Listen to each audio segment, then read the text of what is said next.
Hi, everyone. It's region weather meteorologist Matt Wins. Happy Sunday to you. I hope you guys had a nice weekend. This was the first weekend of Fall Fests across our region, and we partook in some of the Fall Fests this weekend. It was packed, and there were yellow jackets everywhere on all the sugary things. So I don't know how your weekend went, but it's nice to kind of jump into the season of fall. Fall officially starts on Saturday, so we're not quite there yet, but certainly is feeling like it outside. All right, we'll let some people join. We've got a lot to talk about tonight. I want to take us through not just the next 10 days in weather like we normally do, but we're going to check on a couple random things as well. We'll check on our drought. We'll check on the tropics as well. Tropics typically in their peak season right now.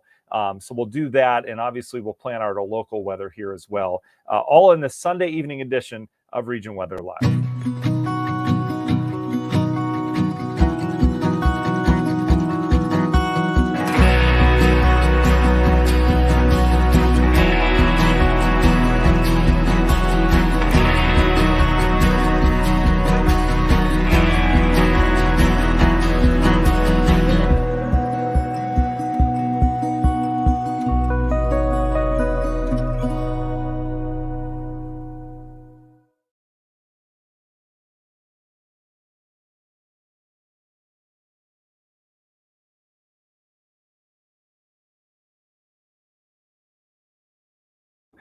Reed Mo, thanks for Jeff. Good evening to you. I appreciate you being with us tonight. Susan's with us.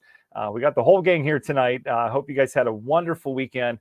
Lots going on. I know locally, we're back into the swing of things again. Routines are there with school or whatever that happens to be. This is really a special time of season around here, not just weather-wise, but in terms of just how everything's starting to change. It's pretty awesome. All right, want to briefly thank my sponsors. As always, Tiger Plumbing. It's tigerplumbing.net. If you guys need a plumber in the region, they've been serving the region for a long time, and they've got nothing but 5-star reviews from you guys. They're offering $30 off a service call right now. So they come out for free, plus they give you $30 off whatever the problem happens to be. And just let them know Region Weather sent you. But again, tigerplumbing.net. PSA, that's our public service adjusters in Northwest Indiana. They're all local. They're all licensed, insured. What do they do? Well, if you have an insurance claim, whatever that happens to be, and you don't want to go through your insurance company or you don't want to deal with it, call them first or go online. It's publicserviceadjusting.com.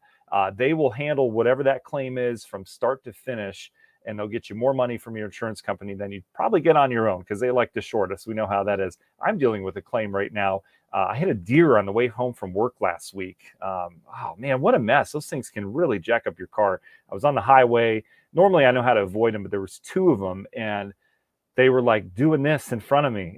I didn't know which way they're going to go. Everything was fine, but the car's got some damage to it. So we're dealing with that this week.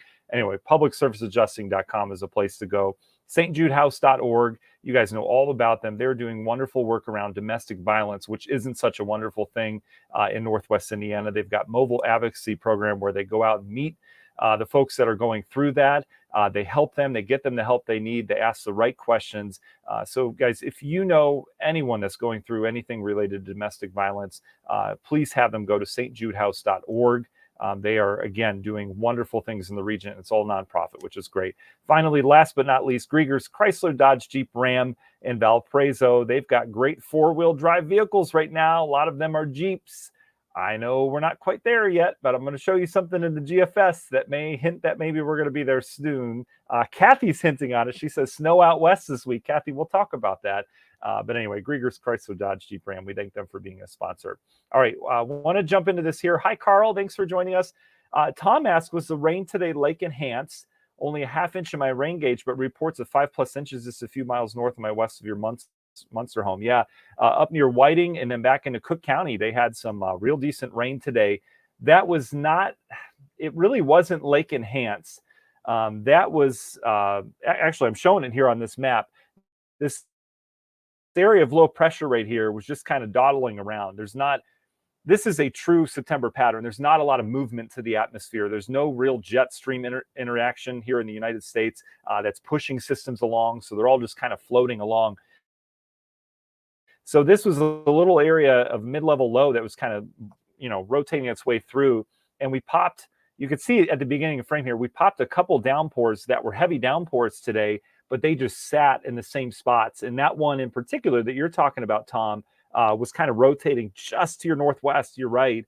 You got some rain from it, but the real heavy rain and the flash flood warning we had earlier included Gary, went out towards the Whiting. Hammond was right on the line of that, but then back into Cook County, they got some real decent rain. And you're right, upwards of 5 inches of rain, even more I've seen out of that. So really wasn't related to the lake. It's related to the fact that we have no jet stream pushing things around, and a heavy shower happened to develop, and it just wasn't moving very much. That in combination of low kind of kept it there. So that's a good segue to our current pattern right now. This low's pushing out, so the scattered showers that we've had, a couple downpours that we had today, are going to be pushing down to the south. There is some cooler air up in here that's going to come across the lake. So I think most hours are going to be dry tomorrow, but we can't rule out some lake effect rain as that cooler air loft comes over Lake Michigan. So we might have a little bit of lake effect rain, likely going to target Porter County tomorrow as it looks right now. Out towards the west, there's not much movement here either. They've had a good rain with the system over the last week out towards the Intermountain West. A lot of that is monsoon related. They're getting another little disturbance there. It's kicking off some rain. But, there's not really a very fast flow coming our way. Everything's just kind of sitting and spinning and where it is. Tropics aren't really active right now on the Gulf or in the of the mid-Atlantic. So in terms of the tropics right now, this is something we watch this time of year because a lot of our rain this time of year actually comes from old tropical systems that come into the United States and kind of fall apart when we get the rain off of that. So here's Nigel. Winds are at 65. The path doesn't take it anywhere close to the U.S. because the system that's going by us right now actually heads out into the Atlantic and pushes Nigel and kind of curves it away. So it is expected to become a major hurricane. Big deal. The fish are dealing with this one. And then you can see how it takes that curve. This will probably head off into Europe. Europe often gets some pretty strong low pressures from leftover hurricanes, and this one looks to head that way. So tropics are kind of quiet as of right now, expecting a pretty quiet week in the tropics as we look forward, which, it's peak tropical system. So I would expect a couple storms out there, but not this week. It does look like next week things pick back up. In terms of more of a local scale, this is our drought monitor right now. We're back in a drought. It's not technically a drought because we're D0, which is abnormally dry. It's not really considered a drought, but it's been dry, and I would consider it a slight drought. You can see how the moderate drought out towards just to the north of the Fort Wayne area, just to the east of South Bend, and north by Angola, that region of Indiana is under a moderate drought. And then it gets worse as you get in the northern plains. Wisconsin's got some bad drought right now. So we need a lot of rain in the Midwest. And we know that. Remember, we kind of got out of the drought midsummer, but then we've kind of gotten back into it. It has been pretty dry outside of the heavy rain in spots today. Not all of us saw that. But we could certainly use the rain. So that's what we're going to kind of search for here in the forecast as I take you through the next 10 days. This is our system right now that's pulling on out. Notice how everything kind of is diurnally driven. What that means is it's driven by the daytime heating. So the sun heats everything up, it bubbles up, and then it kind of goes away when the sun goes down. And so we're not expecting much rain around tonight. Here's that little feature tomorrow. This is tomorrow midday through afternoon. A little convergence out of the wind out over Lake Michigan. So again, we could pop a couple lake effect showers. We'll likely have some lake effect clouds around tomorrow as well. Should have a pretty picturesque sky once the daytime heating gets going. We should have some pretty good bubble up clouds out there of the lake effect version. Those go away. Tuesday looks to start dry, but watch this little feature on Tuesday. And the models don't have a good handle on this, but basically there's some energy coming out of the plains, and it kicks off some pretty decent rain somewhere between northern Illinois. Wisconsin may even get this, Iowa and northern Missouri. And you can see how it just kind of bubbles up right there. Do we get some of this Tuesday? We certainly could. I've got scattered rain in the forecast Tuesday afternoon and evening, just in case this develops closer to home. This is the HRRR model. It doesn't develop any of it on us, but we're going to have to watch for a blossoming area rain somewhere to our west as we get into Tuesday midday and afternoon. All right. So both Monday and Tuesday, I can't say we're going to be completely dry. Most of us will be dry, but we could have some lake effect Monday just in spots. And then we'll watch where this develops on Tuesday. All right. So those are our real two chances of rain early on this week. But as we get in the latter half of the week, this is the Euro model. This is your Tuesday. See how it develops it further north and actually over northwest Indiana. So we'll keep scattered rain in the forecast Tuesday. Doesn't mean we'll get it. Wednesday, it kind of lingers. There's like a little lingering moisture in here. So another shot at rain on Wednesday. None of these are real good shots, but at least they're there. And then it looks like we go dry for a while. We'll have high pressure kind of set plains that kind of sinks down to the south as high pressure stays strong. And then some kind of tropical system might bring some moisture over towards Pennsylvania. But you notice, I mean, this is next Tuesday. We've gone through the weekend. We don't have any rain around.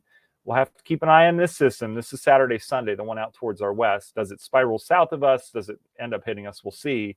But right now, I've got a dry forecast all the way through the beginning of next week. Once we get beyond Wednesday, right? So Thursday, Friday, Saturday, Sunday, Monday look dry as of right now. All right. And then that's really all I have for you. Temperature-wise, we're going to start to warm up. So I've got us in the upper 60s tomorrow, so it will be on the cooler side. Low 70s on Tuesday. If that rain develops over us, we'll stay in the 60s, but I have a hunch we'll be in the low 70s. Wednesday, I've got us at 80. Thursday, I have us in the low 80s. Friday, 80.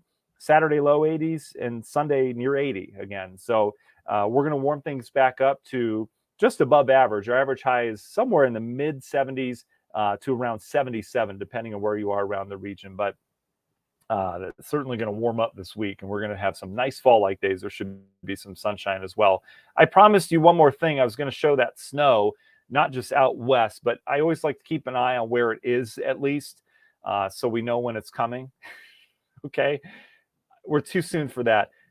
My wife and I were talking today, though, and I got to be realistic with you guys. I mean, we technically could be a month away from our first snow. 1 month. Isn't that crazy? It's always crazy every single year, because it goes from this, beautiful weather, 70s to near 80 degrees.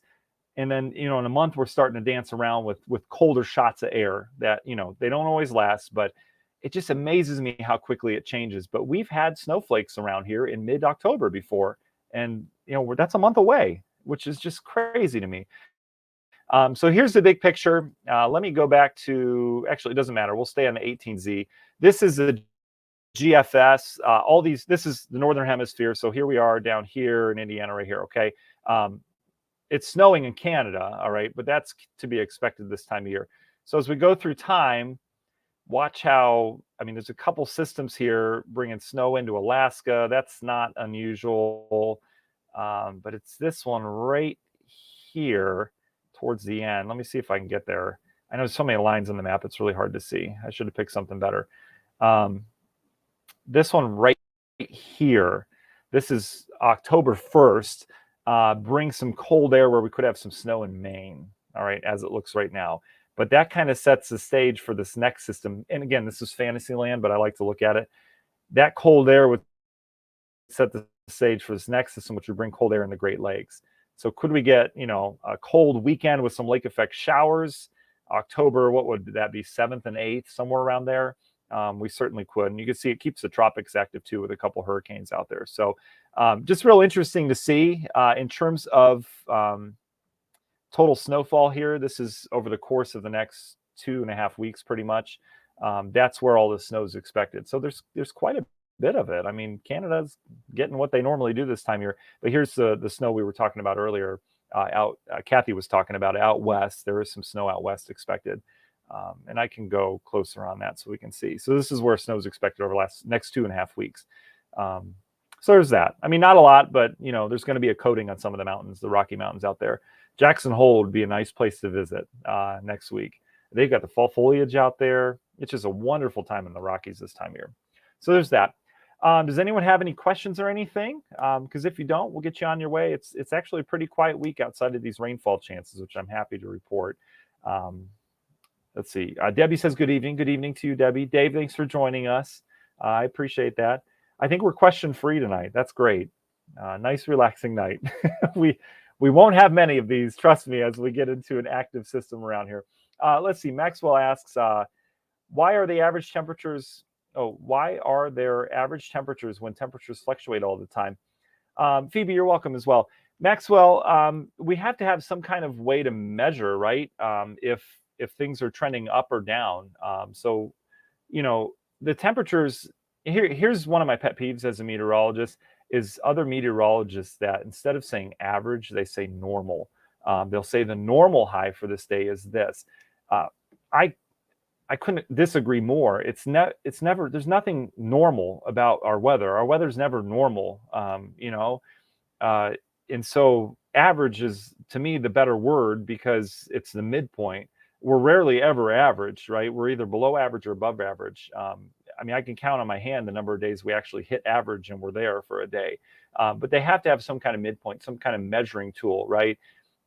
Which, it's to verify accuracy. Number one, it's to verify if we're trending warmer, if we have a warmer than average summer or cooler than average summer, they have to have that number.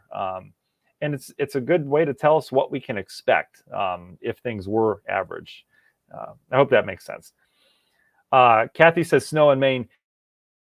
Yeah, Kathy, it's interesting. This is the GFS picking up on this. It's the one that goes the furthest in the modeling, but it would be like October 1st and 2nd, somewhere around there, some kind of cold shot in New England. It could change, but it's this, we're seeing it on the modeling now, and it's certainly a little different to see it on the modeling now. It's been a while. Oh, Susan's late. That's okay, Susan. Pretty quiet week, Susan. We've got maybe a little lake effect rain chance tomorrow. Tuesday, we're going to watch some developing showers to our west. They could sneak in here.